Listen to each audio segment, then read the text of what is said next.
But after this insult, which has been heaped on Modi, just because he heaped insult on Donald Trump, does this make Modi now look very weak, look very timid? Yes, it makes him look petty. That these are small things that it's somebody is like a monkey wanting some banana or something like that. You see, for a small thing, he is making it into an issue, sending the foreign minister there, and that foreign minister is another chimpanzee, in my opinion.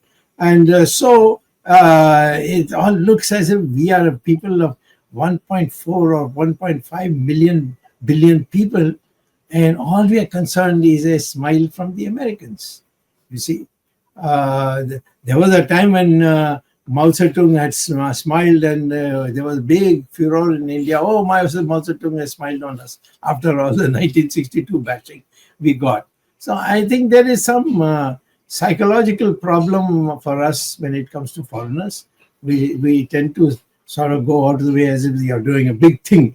It wouldn't have mattered to me at all if Mr. Modi had met any of the foreign leaders, provided you maintain the country's integrity. You have lost so many acres of land to the Chinese who just walked in and take one over, and then Jaishankar goes and then signs the bill by an agreement by which this whole thing has gone out of our hands. So I'm more worried about that. This is what happened. Mera abru chale gaya. Those days are gone when you can think talk in terms of abru. But do you think that there could be a way by which Prime Minister Modi can amend his relationship with Donald Trump? He does realize the decline in the friendship, what he claimed, that we are very good friends. But now the kind of decadence which we are seeing in this friendship, do you think that there is a possibility of Modi amending it? And if at all, then how is he going to amend it? He will not be able to amend it with our new President of the United States, because that man's character has 10 times a bigger ego than anybody else has.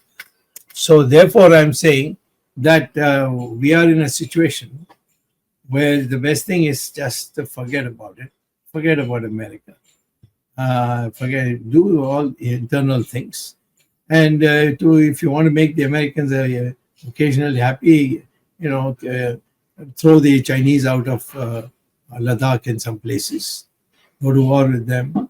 These are the ways in which the Americans would respond. They are very practical people. They are not emotional people. It's a give and take people. So I don't think that Modi can do anything by just appealing to them. I was sorry. This is not a question of a marriage being re-put together. There's no emotions in this. This is national interest. Absolutely. No, but do you think that Modi should resent or regret, or maybe some kind of a protest he should express to Donald Trump, or would he not have the gumption to do all this? If we do that, India's status will come down and crash. What is there to say? What is there to say? Sorry. I mean, whatever. In one sense, I am not a defender of Modi, but I am a defender of India. I'm saying, why should he let the Indian prestige go down? What has he done?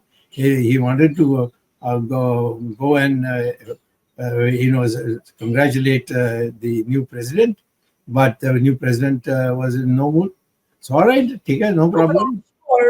I'm sure after the oath taking, he's going to send the usual. He'll put out a tweet. Then there'll be a congratulatory call. Like when he won, when Donald Trump had won the election, it was put out in the media that Modi was the first three leaders. Modi was one of the first three leaders who actually called up Donald Trump and congratulated. And Modi media made a big issue out of it. That look, Modi, how close the friendship is, and he's the third leader who's called Donald Trump. And so what happens now as far as the relationship between India and America is concerned? We should not at all.